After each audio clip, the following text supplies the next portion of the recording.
Hey guys, I got this toilet from this house that's really close to where I got my other Gerber toilet before I spray painted gray.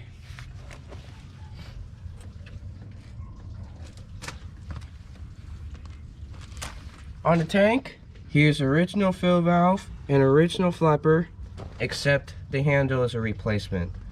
Let's give this a flush.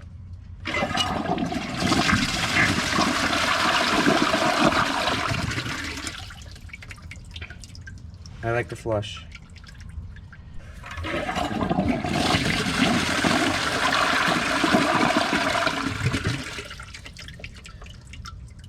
Flush and tank view, here we go.